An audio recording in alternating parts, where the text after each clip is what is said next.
host, Frater. All right. Welcome back, everyone, to another live global broadcast of Radio Free Humanity, brought to you by American Freedom Radio.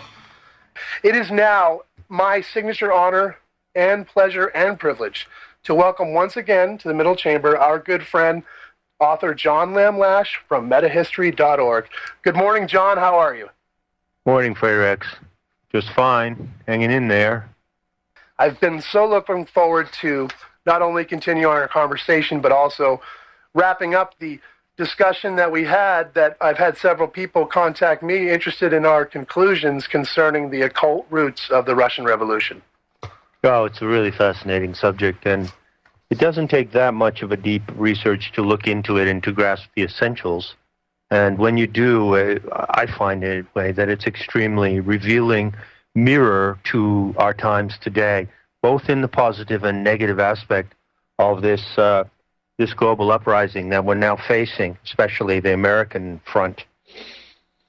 Absolutely. And, I think that it is also an important fact because I think we're seeing, especially in the 21st century with all that's going on globally and ecologically, I think that there was a sense of that, or at least the sense of what would be considered, I think, pagan sentiment nowadays, or the true literal sense, the country dweller sentiment, the idea of the people being connected to the land. That seemed to be a very clear notion amongst the, well, what would you call them, the working class or the peasantry of Russia of that time. Yeah, it's called land mysticism. There was, coming up to the Russian Revolution, a tremendous wave of telluric or land mysticism among the Russian people who saw in their country, in their land in particular, they didn't see it in the entire planet as we might do today, but they saw in the landmass of Russia actually the body of a divine being very much identified with the Sophia. They didn't have the Sophia myth as we have it today, but they had a dawning sense of the presence of the Earth Mother, and they identified with it, and it was actually the basis of their mystical and political views in many, many, many ways. I mean, this is the amazing revelation we get from looking at the Russian Revolution. And it's a fine detail that I think is lost in the shuffle of the history as it's laid down in the textbooks. Yeah, well, when the Bolsheviks came in, which was the control opposition of the Russian Revolution, funded by the bankers, they totally wiped out the Sophianic aspect, and they totally destroyed everyone who represented the intellectuals and mystics who represented the possibility that would emerge as part of the revolutionary ideology, and they reduced it to money and resources and to the enslavement of the people. And there are a few key philosophers that we can look at from this time and place, too, that exemplify that idealism. I believe we have philosophers and poets, yeah. Right, exactly. So we're coming up on our first break here, so stay tuned. After the break, we will return with author, mythologist John Lash here in the Middle Chamber with Frater X on American Freedom Radio, Gateway to the World.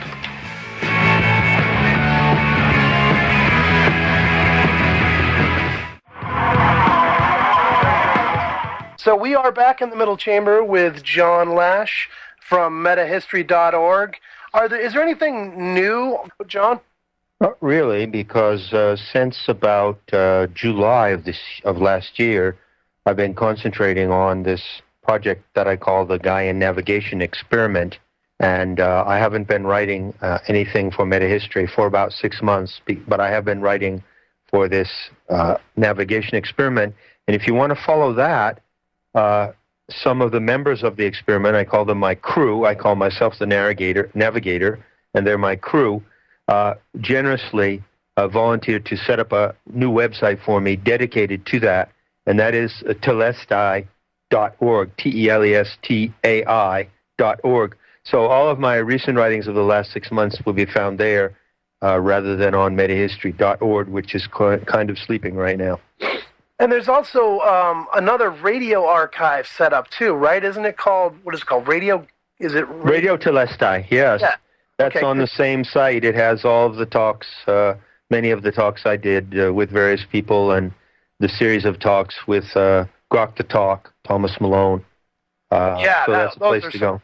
Excellent, excellent interviews with Thomas too. I got to say, the last two with him, and then the most recent Crew Note number 14, I think it was, that you did. Right. That was just excellent as well. So I highly recommend anybody who's interested in what John's talking about, go check out those. You can check them out at the Radio Telestai, and there is pretty much everything you've done is listed there at this point, isn't it? As far as radio interviews and podcasts, right? Yeah, it's a massive amount that's accumulated just over the last 6 months. So you can listen to any of the talks, and you can read all the crew notes. It's completely open. It's not a closed site.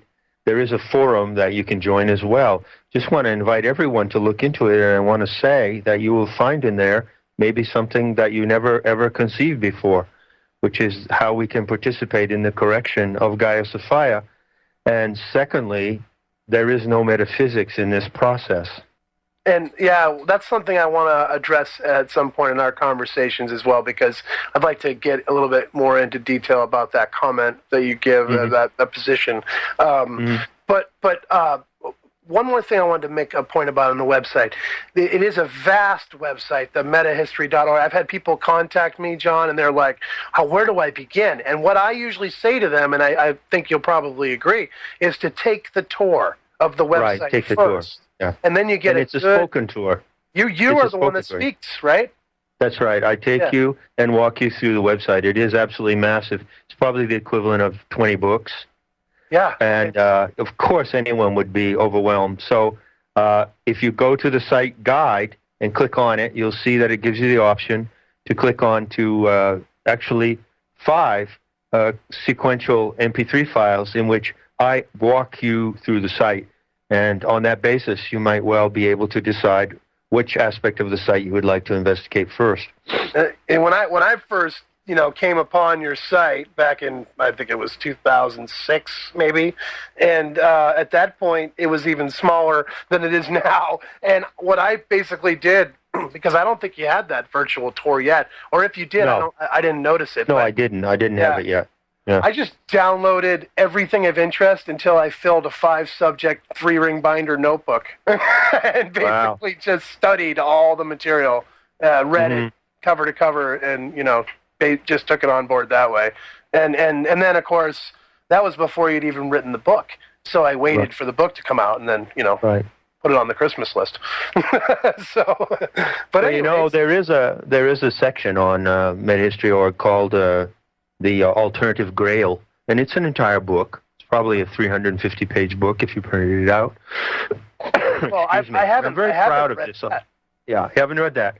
The Alternative History of the Grail, and it has now, I think, 9 chapters, and it's very unique. I'm really proud of it. It's some of my best writing, my best historical writing and investigation, and of course, it touches the profound mystery of the Grail and provides a view, an experiential view of what the Grail is. I'm not talking about what I think it might be. I'm not giving you my interpretation of what it is. I'm giving you my experience of the attainment of the Grail. And it's beautiful, but it's still, that book is undone, and it brings us to our current subject, Frater X, because if I were to complete the history of the alternative history of the Grail for the last 3 chapters, it would bring us up to Russia, and it would bring us up to the figure of Vladimir Soloviev and the Russian symbolist movement at the end of the 19th and beginning of the 20th century.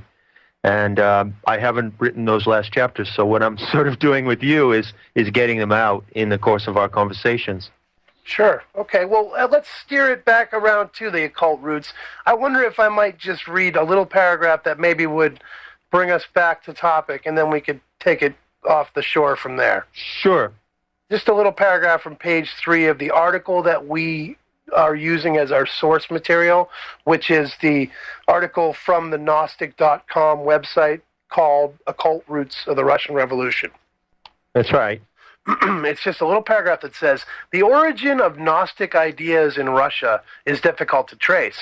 but they appear to be the outgrowth of two powerful spiritual impulses in Russian religious history.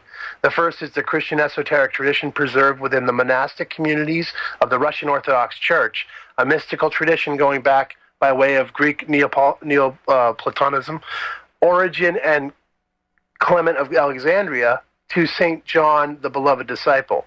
Russian Orthodox mystical theology has bent more than a little in the direction of the Gnostic heresy, notes historian Maria Carlson. The second impulse originated with the Essenes, the Manichaean missionaries who reached Russia in the early centuries of the Christian era, an impulse later given new vitality by the Bogomils, whose Gnostic teachings had gained a foothold in Russia by the 13th century. Right. Well, you know, the book by Maria Carlson, No Religion Higher Than Truth, is absolutely tremendous for anyone who wants to explore this subject. Anyway, I just want to say that all of that is an example of how scholars don't get to it. You know, it's how they try, and they're well-intended, but they don't get to it. They can't get to it because they're not inside the process, and they don't really understand the origins of the deep Gnostic underground movement because they are not Gnostics. So no matter how they may try, and no matter what little points and clues of truth may be indicated in the paragraph you just read, it falls very, very far of the mark. The reality is that the diaspora of the mystery schools of ancient, of the Mediterranean, the mystery schools of which I talk about so much, who had possession of knowledge of the grail and taught the grail and brought the grail to people, and taught through the experience of the grail, which is the encounter with the organic light. That's actually what it is. Those people were decimated by the rise of Christianity, and they went into hiding. And you can trace their movement, their refugee. You can trace the refugee movement of the mysteries up until around 1250 A.D. And then, of course, the Catholic Church, who had been hunting them down and stalking and killing them already for 800 years, went into even higher gear to hunt down the ones that were left. This is how dangerous these people are. A Gnostic is a really dangerous animal when it comes to the patriarchal dominator fanatics on this planet. When it comes to the psychopaths, we are their worst fucking nightmare. And we're still here. But it's very difficult to trace the survival of this Gnostic movement and the survival of those who carried the actual experience of encountering the organic light forward from the 13th century, because the thread gets really, really thin and goes way, way underground. So none of these historical analysis really track that. That's what I would have done in the last 3 chapters of this book on the alternative history of the Grail. But I can tell you that when you track that thread underground, you find that the Sophianic and Gnostic traditions emerged in Russia at the end of the 19th century because they were brought there by people of the diaspora of the mysteries. They were actually brought there through a group of people, through particular individuals, most notably someone called Prince Trubetskoy. And so that's how I would trace it. Well, I wonder if I might stop and ask one question. Would you say that the descent of the refugee mystery tradition to underground in the 13th century coincides with the rise of the warrior monk orders in society, in the European and Asian societies, with the samurai and the crusaders and the Moors? That's a very interesting parallel. A very interesting parallel. I have to investigate that more. I don't know if I can give an adequate answer. Certainly, the two things coincided, Frater. What the exact relation chronologically, and what the relationship between them would be, I don't know. I have pointed out, however, that the order of chivalry, the Arthurian knights and so forth, in the westlands of Scotland and England and Wales and in northern France, so forth, was directly related to the need to protect the survivors of the mysteries. That's why the Arthurian Night Round's Table was founded by Merlin, who was a mystery school initiate in the 5th century, in the early 400s. And this is all explained at length in the chapters of my alternative history of the Grail, which is on metahistory.org. Yeah, as I understand it, there were many Merlins. I mean, Merlin was actually a title, wasn't it? It was a title, right. But there was a specific one, or perhaps a specific personality associated with one, who actually founded the Round Table, the Arthurian Knights, for the purpose of protecting the refugees from the mystery schools. And that was in the 9th or 5th? That was in the 5th century, in the early 400s. So it would be after the... Death of Hypatia. Okay, the death of Hypatia, yeah. Right. Yeah. And then the next wave the 13th century would be the Cathar repression, right? And right. That's right. Another need for the chivalric orders to protect them. But there weren't any chivalric orders to protect the Cathars, as we well know.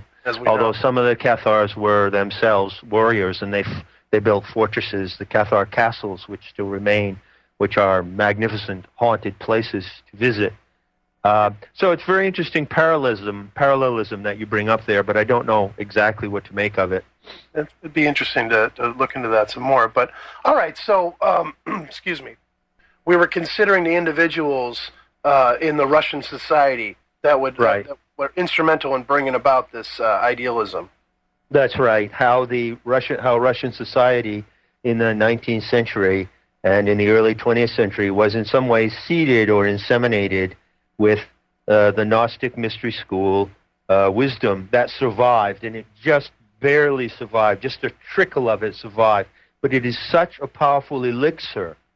It's like the 52 fragmentary documents of Nag Hammadi. It's just a flake, but it's so powerful. This Gnosticism is so powerful that it was able, in 19th century Russia, to actually inspire and infuse an entire socio-mystical movement, which was spearheaded or figureheaded by Vladimir Soloviev. And was he an ascetic, or was he a poet? What was his status? He was a mystic, an intellectual, a Russian intellectual, a mystic, and a teacher, and a writer. But he's not a poet. But he had poets around him, notably Andrei Biely, B-I-E-L-Y, one of the great poets and novelists of the 20th century, and Alexander Blok. Biely and Blok were his two main protégés, and a lot of what he taught was expressed in their poetry and writings. So the symbolist movement is what you want to look into. Russian symbolism. Russian symbolism. Okay, well, we'll be right back with John Lash as we continue this fascinating discussion. Stay with us.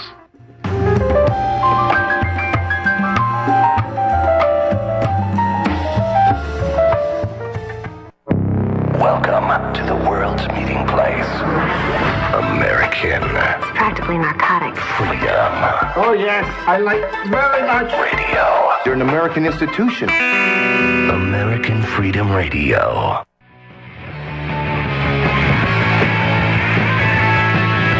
Okay, we're back with Radio Free Humanity and Frater X and John Lamb Lash. And we are discussing the occult roots of the Russian Revolution.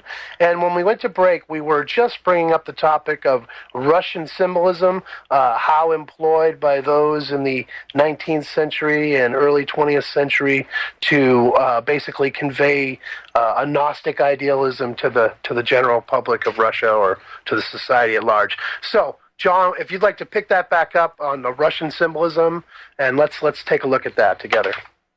Sure, I'd love to.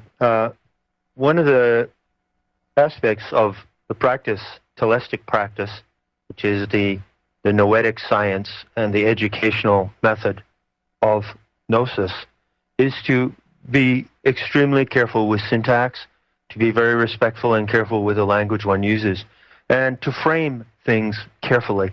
You know, an argument can go wrong or an argument can be useless and futile if it's not framed correctly in the first place. We all know, I think, today the importance of framing things. So I just want to frame up for those who are following these talks, frame up very quickly, a very quick chronology. You know, you don't have to go very far back into the past for this. And you can read any standard book on the Russian Revolution of 100 or 150 pages, which will give you all you need to know. But I'd like to frame up a little chronology as the background, and then as I do so, to show what are the parallels to what's happening in America today.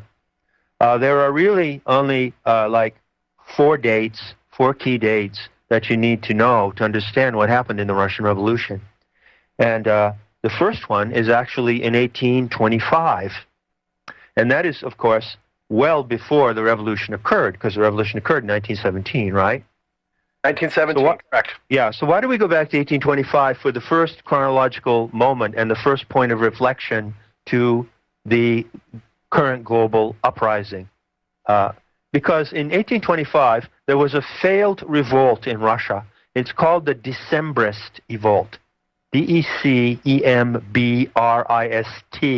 And if you Google Decembrist revolt, you'll be able to read about it in a few minutes. Essentially, it was a stand-down of the Tsar's army and the leading officers in the military cadres of the Tsarist army, which was massive, the Tsar being the Emperor of Russia. A stand-down of the Tsarist military leaders who were soldiers, most of whom were aristocrats, who were actually going to revolt against the Tsarist regime in behalf of the people. Can you imagine anything as wild as that? It's as it should be. I mean, armies should support the populace, right? Now, what are we looking at today? Exactly. You know, there's one possibility that could happen in the American military, is that they could stand down. I was thinking of the Egyptian revolution most recently. Yeah, that's right.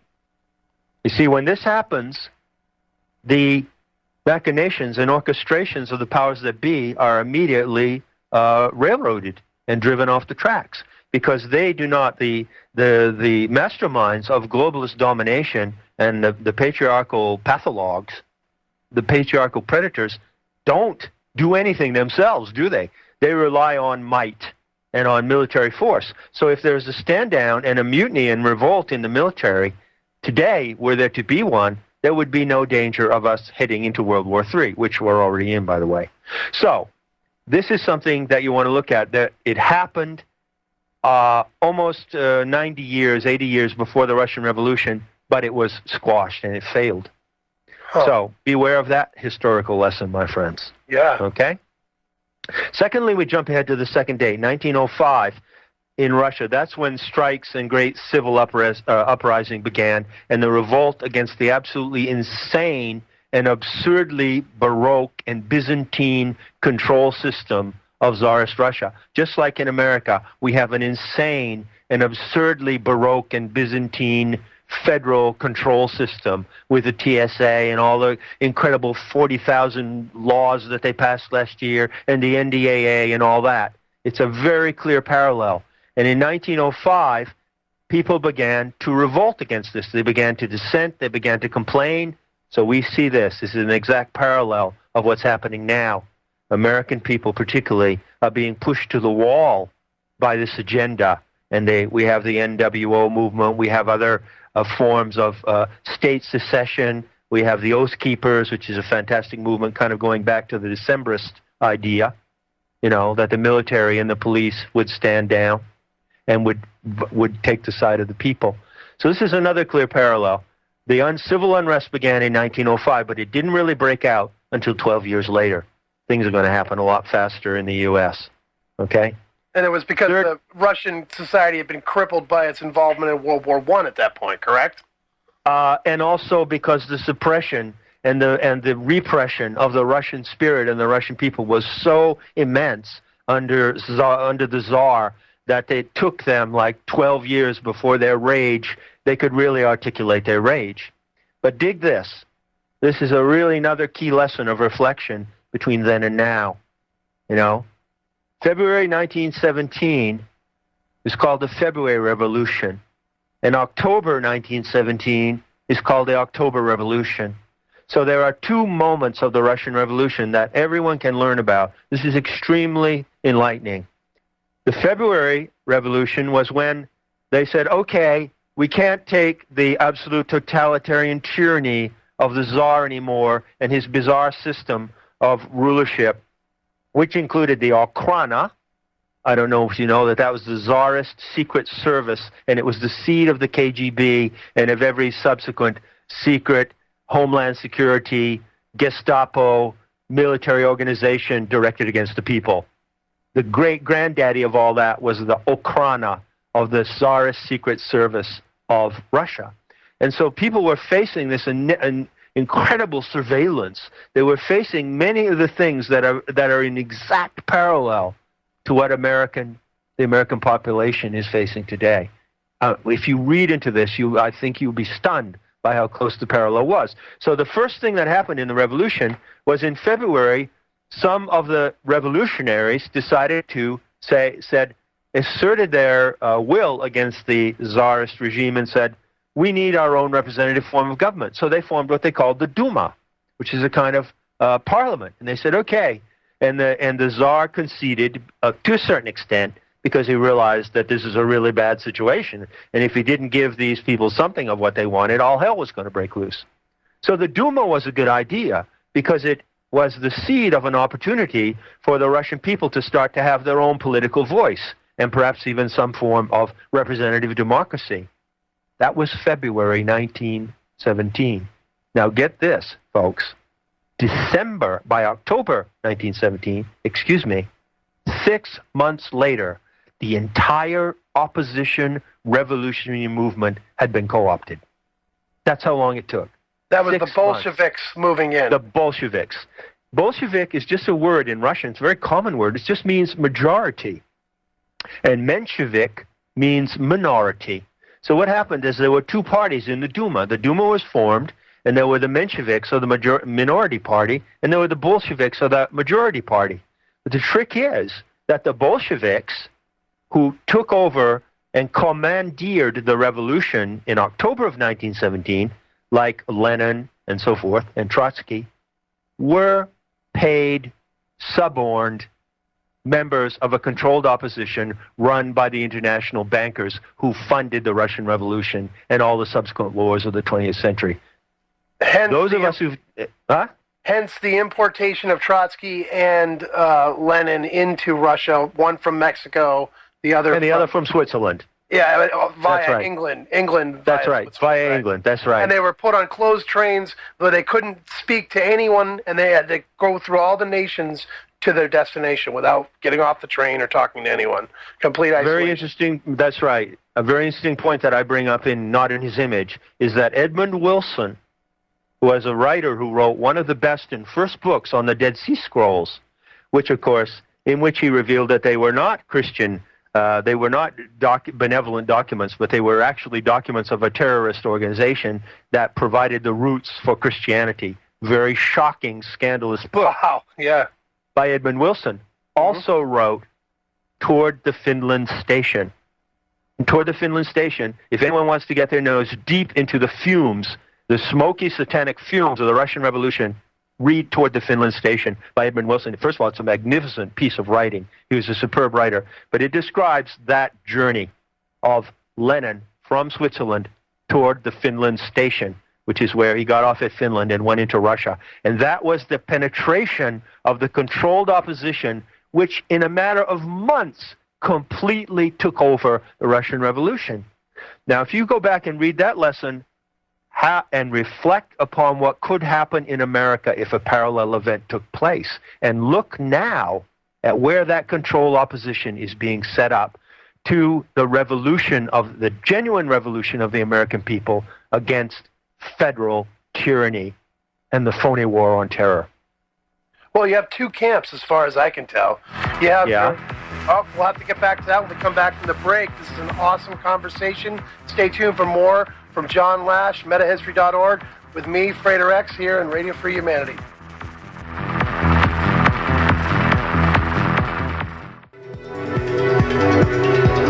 Okay, we are back. Radio Free Humanity with Frater X. I'm talking with John Lamb Lash from metahistory.org. I want to let everybody know that the phone lines are open. Anyone that would like to call in could call in at 218-339-8893. 8525 to talk with John Lash or myself. No taboo topics here on American Freedom Radio. We do have a subject that we are speaking about tonight, the occult roots of the Russian Revolution, and we're looking at the contemporary parallels, but we are willing to discuss anything that's on your mind. So give us a call. The number's 218-339-8525.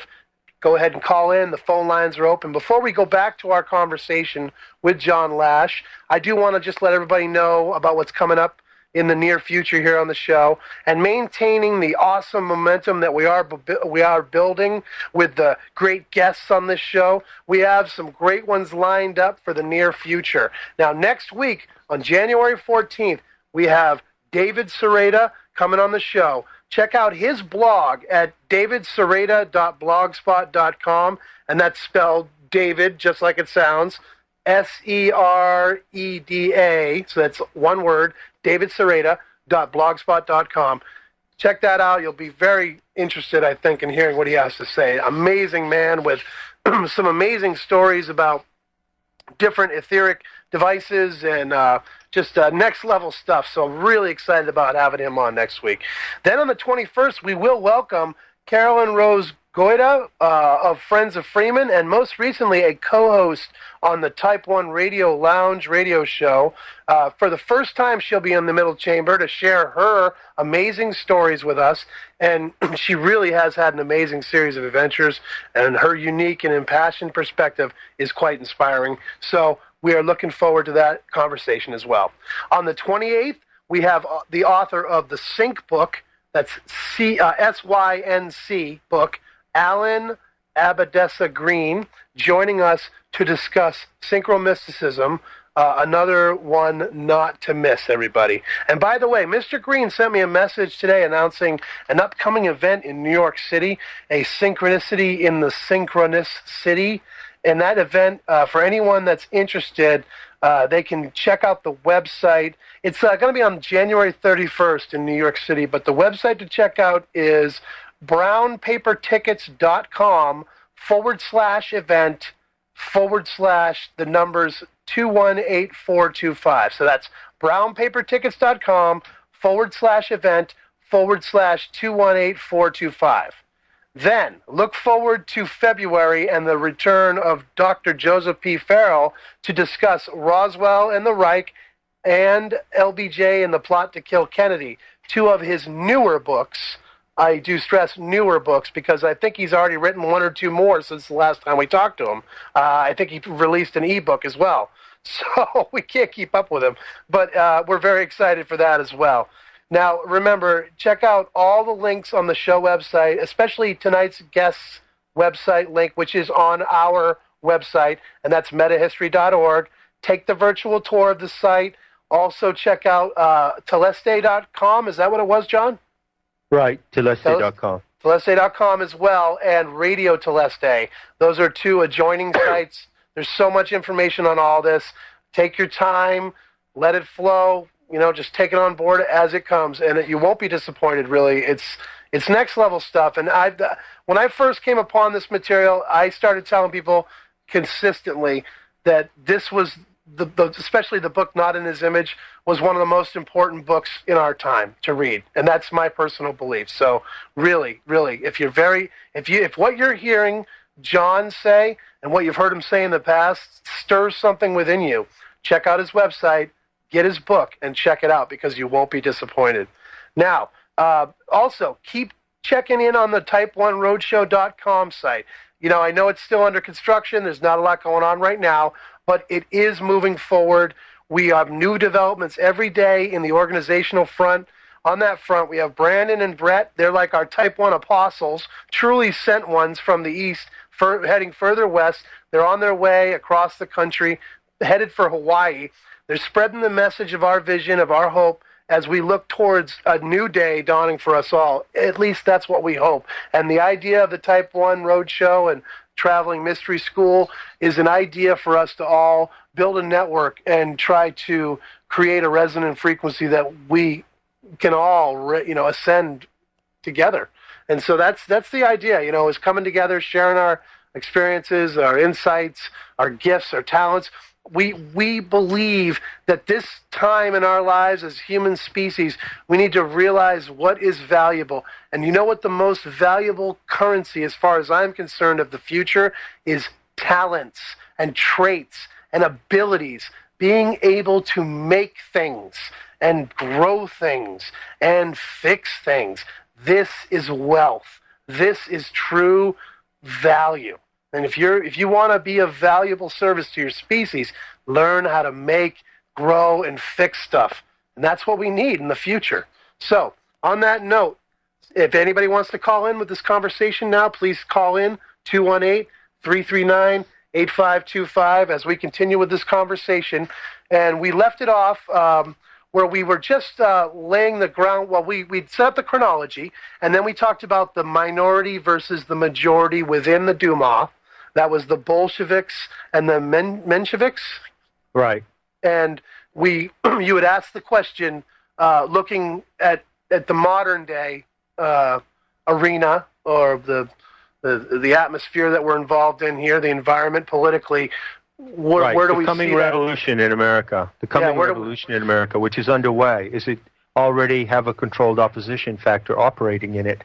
We see that the controlled opposition was inserted into the revolution almost immediately when it got rolling. It's pitiful to really see how quickly it was hijacked.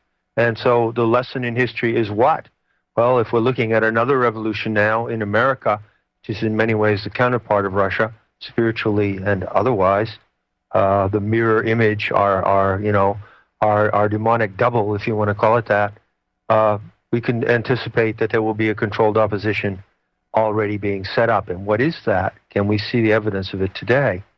Wow, this is really, really exciting. I think I get what you're trying to imply here. I mean, it's like right out of the playbook here. Because if we look at these developments in our modern political arena, we have two parties, two factions on each end of the scale that I personally would say, here's a perfect example of a controlled opposition: the Tea Party movement and the occupation movement. That's right. That's right. You could say that whereas in the Russian Revolution, we see an example of one specific focus of the controlled opposition in the Bolshevik movement, very clear, enormous amount of historical evidence showing how the international bankers funded the Bolsheviks and sent them in, and they took over and hijacked the ideology of the movement within 6 months of it starting. But in America, we would see more of a splash effect of the opposition movement showing up in a number of different places, one of them being the hijacking of the original intentions of the Tea Party. The other thing is you got to be really careful about looking at the Occupy Wall Street movement and who's behind it and who's running it.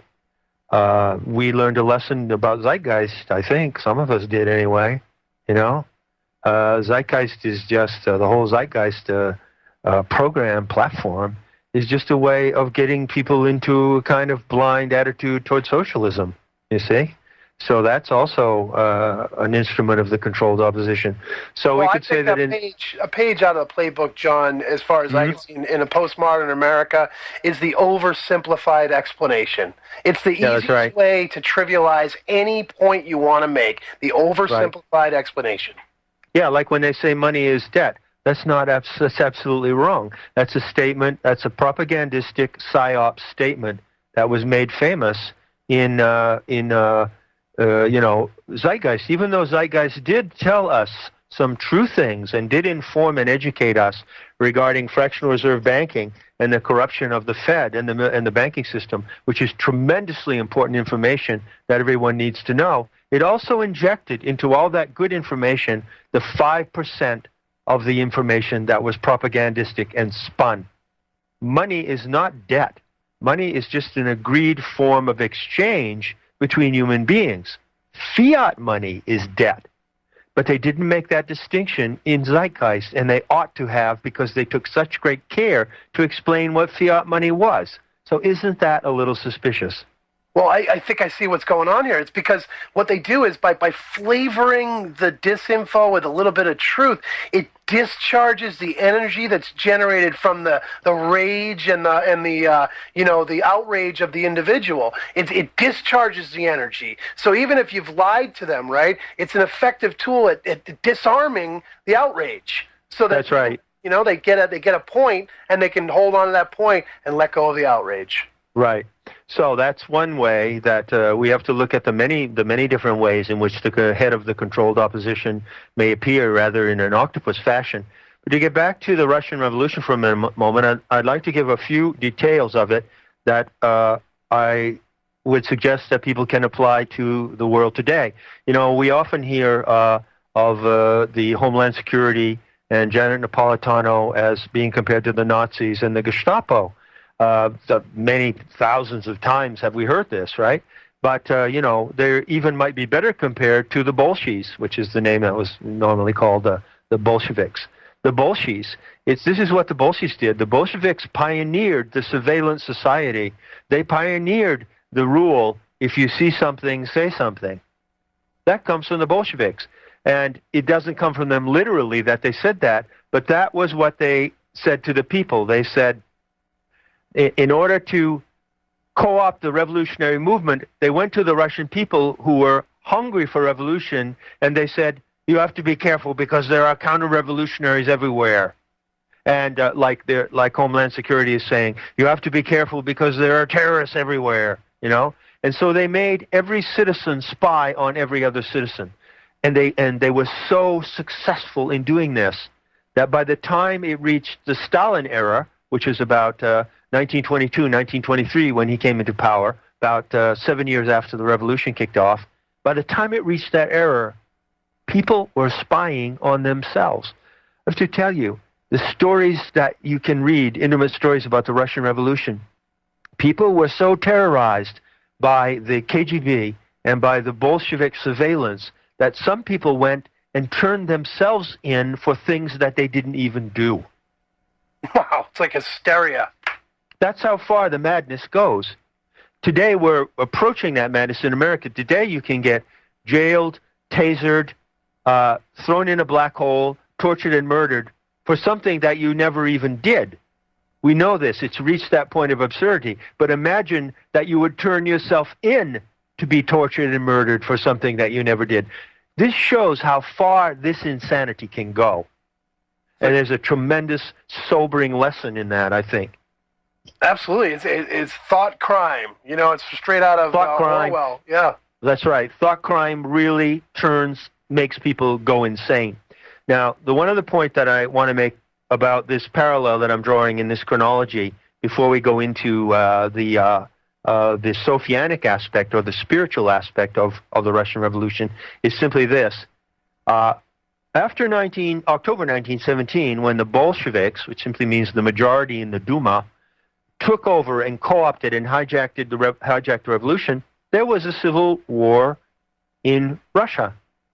Now, if this parallelism or if this mirroring that I'm suggesting is true, then what I'm saying is that there will be simultaneously a revolution in Russia, a revolution in America against federal tyranny, the war of terror upon the populace, and at the same time, a civil war within that revolution.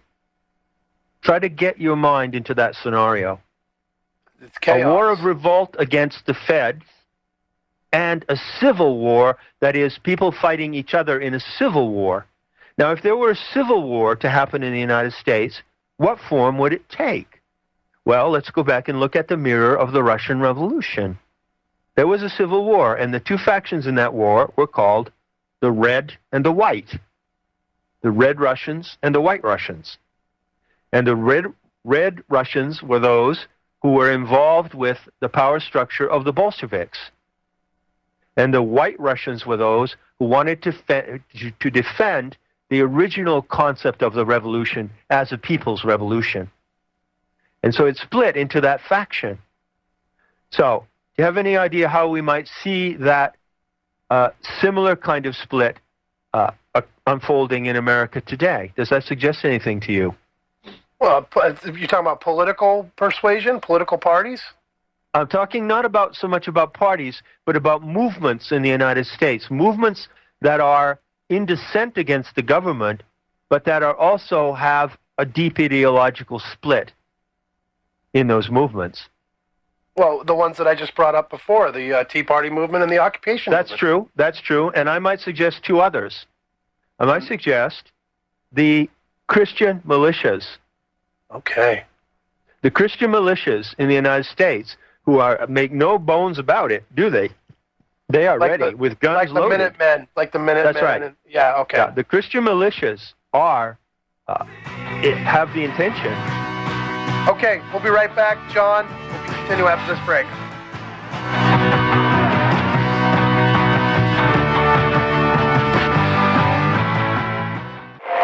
All right, we're back.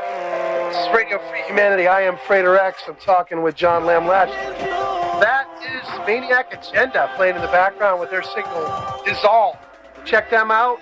You can check them out on the friendshipagenda.com. They are members along with many other friends of Freeman, and they are good friends of this show. So support the Maniac Agenda. You can just Google search them as well. And excuse me, we wanted to just kind of wrap up this point, John, and give you a chance to incorporate the Sophianic vision into everything we're talking about, because we don't want it to be all about the doom and gloom and the dark prognosis. We want to offer a solution here, too. We want to talk about the hope of what we see in all this. So, John, if you want to pick it back up where we left off, you were talking about you saw the Christian fundamentalist movement in America. Yeah, the Christian militia movements. Okay. Would correspond. They will certainly play a great role if there is a revolution in America, a civic uprising. And they're ready. They're armed to the teeth, and they're ready to play that role. There's no secret about that, is there? They say it every chance they get. They might be compared to the white Russians in the breakdown that occurred in the revolution, in the Civil War, the faction of the white Russians. And, of course, the trouble with the Christian militias is that they're Christian. And, they have the ideology of the Bible and the ideology of the righteous retribution from the Father and so forth. And they have that religious insanity driving. They may be patriots. I'm sure some of them are genuine patriots who would love to see the Republic restored and love to see the Constitution observed. But to the extent that they're contaminated by the religious ideology of the Old and New Testaments, that's just going to lead to more disaster for the American people.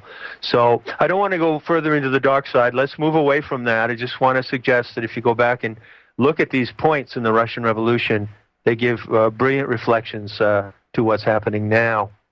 What I'd like to concentrate on, and what's imminently happening this year, what I'd like to concentrate on now is what was the Sophianic aspect behind the Russian Revolution? What was present in the mentality of the Russian people at the time of the revolution, 1905, with the first civic uprisings, and then through on into the depths of the revolution, that corresponds to something that we might rediscover today?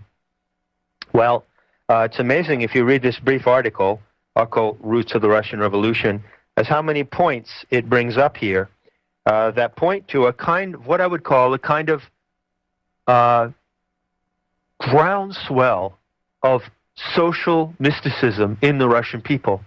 And as I mentioned at the beginning of our conversation here, Frater X, the focus of this groundswell was the earth itself, Mother Russia, the land of Russia. They saw in the land of Russia, in the body of that massive continental territory, the presence of some kind of looming spirit coming out. And attached to the recognition of that looming spirit coming out of the earth, they had fantastic utopian schemes that were presented. There was a lot of talk about free energy. There was a lot of talk about developing communes where people could live freely and grow their own food and be self-sufficient. There was an enormous amount of writing and literature and circulation of pamphlets and magazines dedicated to this idea of Mother Russia as the earth who would awaken the conscience of the people. And the people in turn would then, in their collective uprising, express the conscience of God or of the divine spirit. This is a fantastic idea that was an obsession not only among the intellectual classes such as Soloviev and Bailey and Bloch and other poets and intellectuals, but also vastly spread through the masses, vastly spread through the serfs who believed in this idea as well. I think what is really fascinating and exciting about this point, John, is the fact that these people didn't just deduce this. They didn't just conclude these ideas. These ideas grew in their identity as a people who were a part of the land. That's actually true. They would probably have said themselves that these ideas came from the land. Soloviev said that. Soloviev was a Russian mystic, Vladimir Soloviev, Soloviev, kind of the godfather of the mystical social movement behind the Russian Revolution. And he actually himself claims to have had 3 visions or direct encounters with the divine Sophia. Did you know that? I did not. That's amazing. Yeah, if you read his biography, you'll find that he famously recounted his mystical visions in which he actually encountered a being he called the divine Sophia. And so being a mystic and being one of the antennas of the race, of the Russian people, the artist is the spiritual antenna of the race, right? And the mystic is even the spiritual lightning rod of the race, you could say, the mystic. He had this experience and wrote about it and was tremendously inspiring to many people. By the way, if anyone wants to do a deep study of this and read some really amazing historical facts, the key book to get here is The Occult in Russian and Soviet Culture.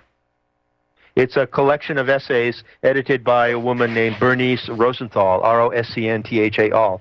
That book alone will open your mind to the scope and the power of this Sophianic vision that was emerging in the collective imagination of the Russian people.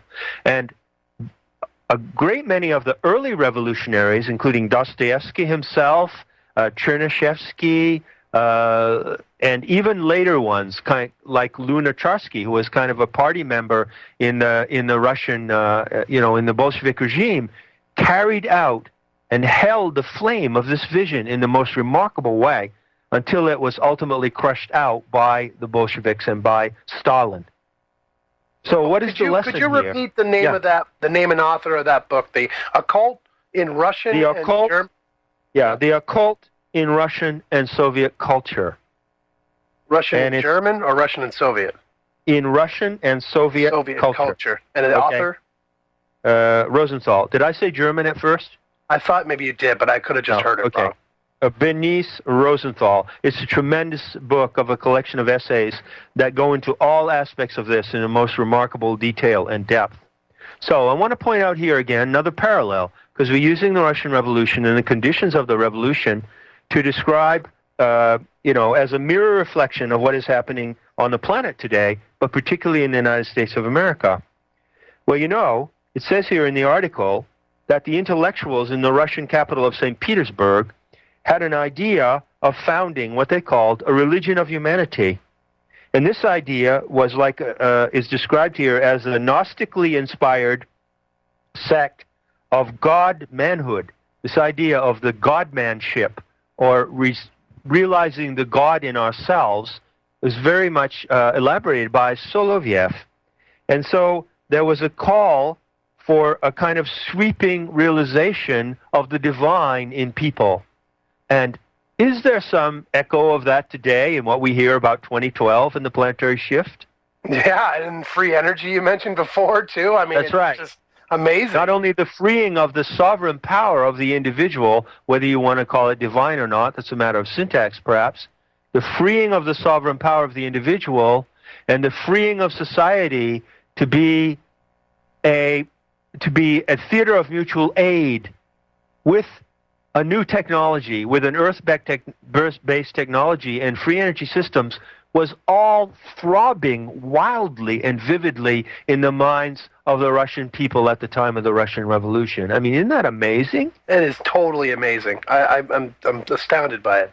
Yeah, I mean, it was really fantastic, and many intellectuals, many Russian radicals already starting in the middle of the 19th century, purported and elaborated this idea, and they were incredibly eloquent about it.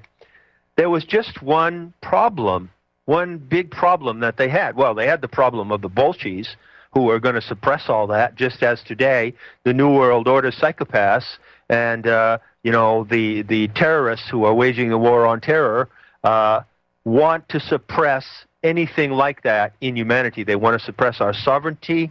They want to suppress individual conscience. They want to suppress the intelligence and the freedom of the individual. That is exactly what the Bolsheviks wanted to do in regard to the Russian Revolution. They wanted to make money off it. They wanted it because they were funded and directed by the globalist bankers, and they wanted the revolution to be totally hijacked and perverted to their needs. So this very same struggle between a wave of spiritual enlightenment or awakening, if you will, and the totalitarian terrorism is happening today.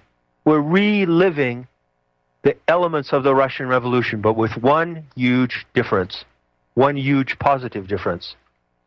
When it comes to the Sophianic vision that so inspired them, we have something that they didn't have. We have the complete mystery school narrative for the practice of that vision. That's awesome. We have the restored solution. That's right. We have the story of Sophia.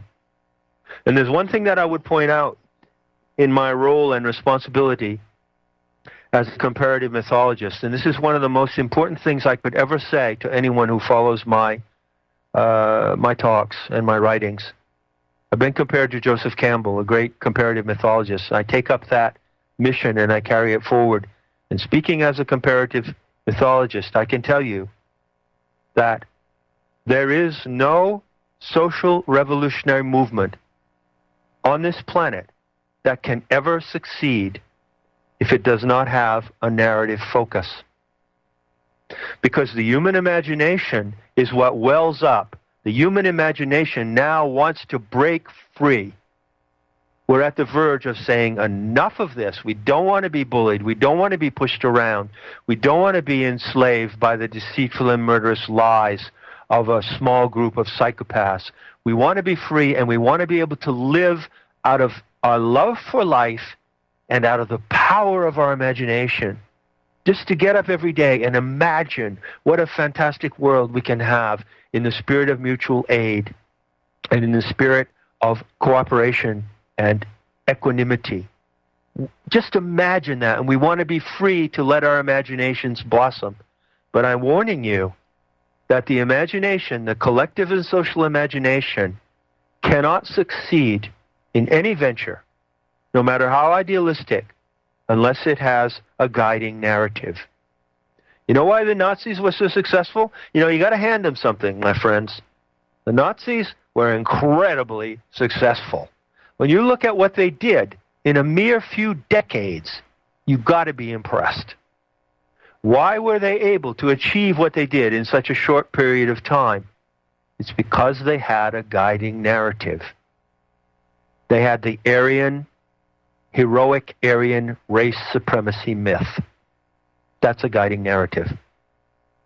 And with a myth, which is not a lie, but a real narrative born out of imagination that can be tested and proven, with a myth behind it, the social revolution can have its spiritual component. And that spiritual component can help to define the ideology of the revolution and keep it on track.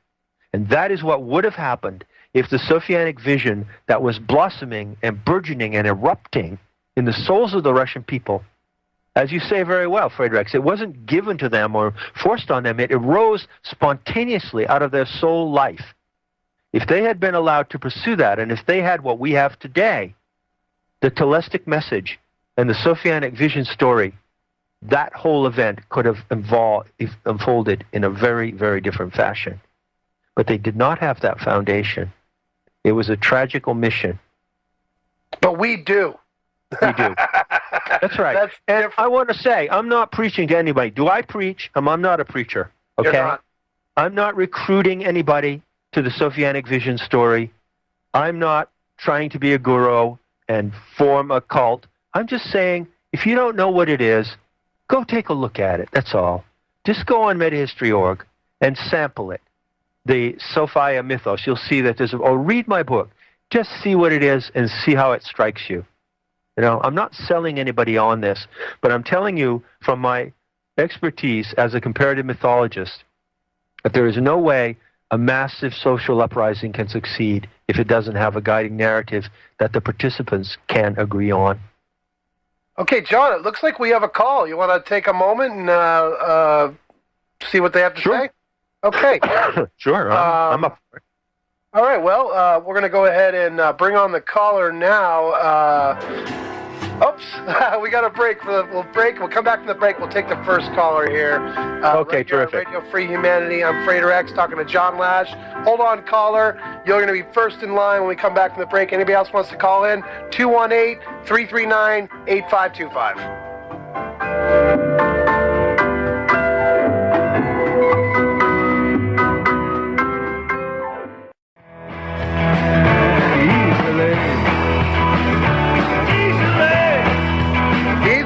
All right, that's Colston Miller playing in the background. Check him out at CB. That's his name on friendshipagenda.com. We love having him on. He's a good friend of the show. And check out his Facebook page as well, Colston Miller Group, and I believe he has a MySpace. All right, I want to thank all the listeners in the chat line. Before we take this call, I just want to throw out a thank you to all the listeners in the chat line, my faithful X-Men, the followers of Frater X. I really appreciate you guys. Thank you so much. And keep coming back. We got great shows planned for the future. Now, our first caller, I believe, is Peter Gowan. And it's 785. Go ahead, Peter. Hey, Frater. How you doing tonight? Doing great. How are you? I'm doing pretty good. Sorry I didn't call in sooner. I was enjoying listening to John talk. I did want to make a couple points about what you guys were talking about earlier, and I had a question. Absolutely, go ahead.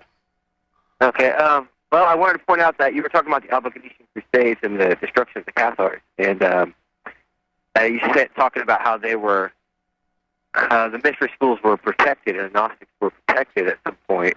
I wanted to point out that the Knights Templar didn't take. They voluntarily opted out of that crusade, and they didn't take part in that. I believe that was not just because the crusades took place on the European soil or the Christian soil, but also because they had, that was a part of their belief system. They had come across that in Jerusalem. And I had a question about the mystery schools you were talking about with the Gnosticism, the early Christian mystics. And I was curious, do we know what the nature of the ritual was, what it might have consisted of? What ritual? In the mystery schools, did they have a ritual? Yes, they did. The ritual was called mathesis, which means learning or education. So it's often thought, and mistakenly and erroneously, because there is absolutely no evidence to say this, but it's often claimed by David Icke and other people that the mystery schools were bad, and that they were the incubation tanks for the Illuminati, and that they were the first places or ancient places where brainwashing and initiatory practices, initiatory rites were performed of a satanic nature. That is completely wrong. There is absolutely no single drop of evidence of that. In fact, we know very little about what they actually did in the mystery schools, because those activities were protected by a vow of silence, not a vow of secrecy, simply a vow of silence. And the reason for that vow of silence was so that when people came into the mysteries to have the ultimate ritual, they would be able to go to that ritual in a state of purity without preconceptions that would mislead them or cloud their attention. And that ritual was to be taken, it was called Mythesis. It was also called Apotheosis. It had various names. To be taken into the presence of the organic light. That was the sole and supreme ritual of the Telestai of the mysteries. To be taken into the presence of the organic light, which is also the grail. And that's the only ritual they had. When you talk about these other rituals which are attached to, erroneously attached to the mystery schools, like the empowerment of the king, the empowerment of the Babylonian god kings, the empowerment rights of the theocrats and everything, all that was a theater that was orchestrated and manipulated by certain individuals, and that was not the method or practice of the mystery school. That was the method and practice of the handlers of the theocratic rulers. And this is a very important distinction to make. Okay, listen, John, I hope that helped answer Peter's question, but I want to get that last caller in, unless you want to Okay, let's do. Yeah, we have one more caller. Peter, okay, I'm sorry, I want to go on to the next caller, but that was a great question. I hope that gave you some clarity. Okay, caller at the 267 area code. You are live with John Lash. Go ahead. Hi, John. It's great to hear you tonight, and I thank you for your friendship with Frater X. Wonderful work. Okay, Hello? This is Jay, right? Correct? Yeah. Hey, good evening, Jay. Good evening, good morning. Good morning, John. I just want to thank you for the excellent work you're doing. It's the website is telestai.org, not Yeah, that's right. Telestai.org.com. Yeah. Thank you for correcting me on that. That's correct. Well, if people want to know what's going on in the nuts and bolts society, all they have to do is go to Amazon.com and purchase the books by Anthony C. Sutton. Right. Mr. Sutton breaks down the rise of Hitler and the bankers. He breaks down the Bolshevik Revolution and the bankers. And he breaks down Skull and Bones. And Anthony C. Sutton is a good mainstream researcher, excellent stuff. It's simple. Spend $100, buy 4 of his books, and you'll understand. The only other book I can say, besides your own, of course, but I think your work is deeper than just the political financial system. You need to understand you live in a corrupt world and break the programming first, and then move on into what you're doing. And I know we're short on time, and I just want to say we'd like, Frater and I would like to send you some of our orgonite for you to look at. Well, that's wonderful. Okay? I'd be a happy recipient of your orgonite. Okay, Thank you very much. Great. Okay. And when are you going to do another Time Monk Radio? That I don't know. I haven't been invited yet to do that, but we are looking forward to another one. Thank you. If I may respond to what you said very quickly, Sutton's work, I think, on the Skull and Bones and on the background of the corruption and the rigged system in our world is excellent, and I believe it's trustworthy. He was inspired and directed by Charlotte Isabet, who is an amazingly remarkable woman whose father was a member of Skull and Bones, and she kind of broke the whole thing open, this woman, Charlotte Isabet. Anyway, it's really important to understand this, but I, again, would like to make a point that some of the people who have investigated this type of thing, the Skull and Bones, the Illuminati, the secret societies that are corrupting world institutions, and their links to the financial mafia, some of those people make a mistake when they go back before 1700. We don't have to go back before 1700. We can go back to about 1775, say, when the Illuminati were founded, and come ahead from there and make a deep study of those things through Sutton and other reliable sources, and we can understand exactly what we're facing today. The mistake that some of the researchers make who do that, such as David Icke, is that they jump back into mythology and ancient history and back into the mysteries, and that's material that they're really not qualified to handle. So although they can do a very good job in informing us, as Sutton does, about these orchestrations of these social psychopaths and the banking mafia, they do an excellent job of informing us of that. But when they go back and talk about what happened in the mysteries, and when they attribute the satanic activities of certain people today to ancient rites of pagans and rites in the mystery schools, they're really doing a disservice to the people that they would purport to help. And I really need to point this out because I am qualified to go back and evaluate that ancient material, the mythology, and the ancient lore of the mystery schools, and they're not. And it's very unfortunate that they would present their interpretations to the world, which are very misleading, and they are not to be trusted in any respect in that manner. And I'm not going to name any other names, but you just know who I'm talking about. John, I'm just going to let Jay know right now because I had to, we got to wrap this up. Jay, we will get the address so we can ship some organite to John, and I'll forward that to you. I already have Jay's contact information. But, John, there's just a couple minutes left. I wanted to give you the last thought of the evening after thanking everyone for being here tonight and all the people listening in the archives. Go ahead, John Lash. Well, I think we're looking at a fantastic opportunity and a challenge, and despite all the darkness and the insane murderous deceit that's being, the assault upon humanity, tremendous opportunity to see if there could be a planet-wide revolution, a planet-wide civic uprising against tyranny, against the psychopaths, and I emphasize the word and, if that planet-wide uprising of a social and collective nature could be inspired and informed by a genuine spiritual vision, so that it would be a social-spiritual uprising.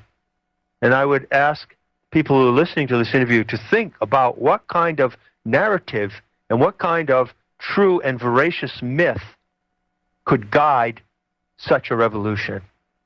Awesome sentiment, John. I want to thank you so much for joining us this evening. We look forward to your return in the near future. We've already discussed some other points we want to bring up, which everyone will be happy to hear about as time goes by.